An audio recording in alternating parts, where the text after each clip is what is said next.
orang-orang yang takwanya naik level adalah orang-orang yang sudah mulai mempertahankan khusyuk di dalam kehidupannya.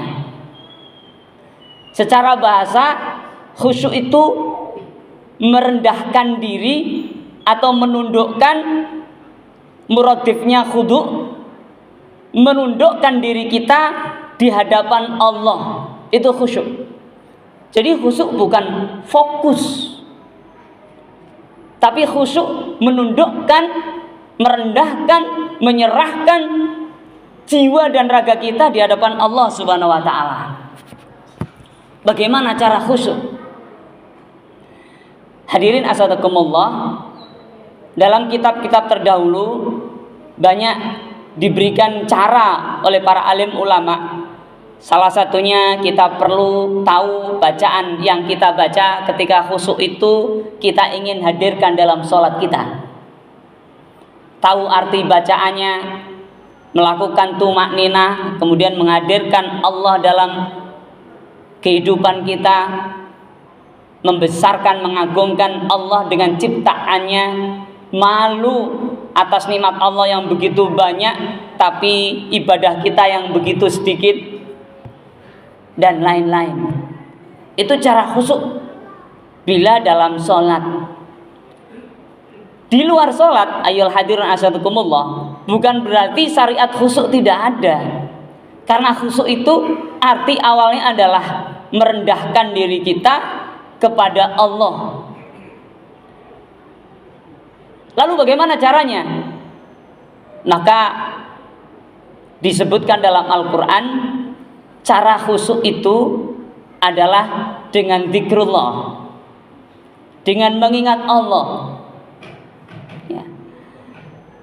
Karena selain punya makna merendahkan diri kepada Allah, menundukkan diri kepada Allah, khusyuk juga dimaknai sebuah kondisi yang menenteramkan jiwa. Sebagaimana Allah sampaikan, ala bidzikrillahi tatmainnul qulub. Kalau kita berzikir kepada Allah, maka hati kita akan menjadi tenang. Dalam bahasa yang bisa dianggap sama, hati kita akan menjadi khusyuk. Hadirin, bagaimana caranya agar khusyuk itu hadir dalam sholat kita dan di luar sholat kita? Sebagaimana dalam Al-Baqarah ayat 45, wasta'inu bis-sabri was-shalah. Kita diminta, dikasih jalan oleh Allah untuk meminta pertolongan dari segala macam kesulitan dengan sabar dan sholat. Al-Imam Jalalain dalam tafsir Jalalain, sabar itu bertahan dengan kebaikan-kebaikan, tidak terpesona, tergoda untuk melakukan keburukan. Itu sabar. Nah, dan sholat adalah menjadikan sholat itu sebagai wahana utama. Kalau kita ada masalah, ada problem, ambil wudhu, sholat. Ini masuk dalam level pertama. Dan kedua, jika sholat dengan khusyuk.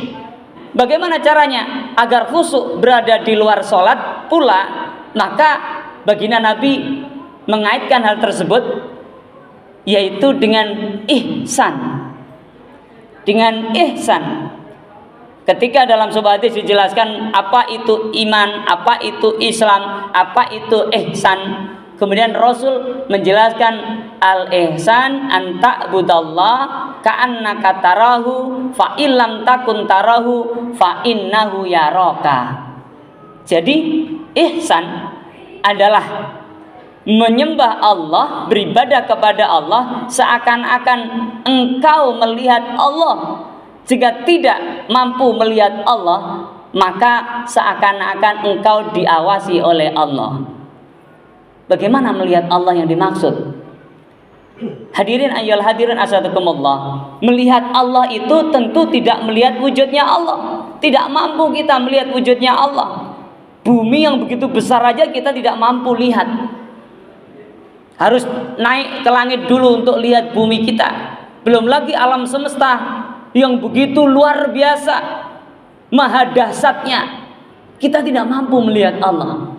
tapi kita mampu melihat Allah dengan cara menghadirkan zat Allah dalam setiap makhluk ciptaan Allah.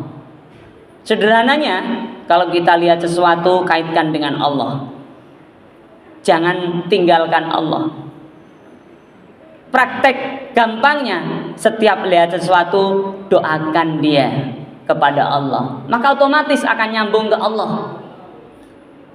Lihat sesuatu, doain. Lihat sesuatu, doain. Lihat orang, doakan. Siapapun dia, meskipun kita tidak kenal. Banyak sekali fadilah yang Allah berikan. Sebagaimana dijelaskan banyak dalam hadis Nabi, bila kita mendoakan orang tanpa sepengetahuannya. Ini menurut khatib bisa menjadi cara untuk khusyuk dalam ibadah-ibadah ghairu mahdoh, ibadah-ibadah di luar ibadah ubudiyah praktis seperti sholat dan yang semacamnya. Ayo hadirun, semoga kita naik level takwa kita. Barakallahu li wa lakum bima fihi minal ayati wa dzikril hakim. Taqabbalallahu minni wa minkum tilawatah innahu was samiul alim wa qur rabbighfir warham wa anta khairur rahimin.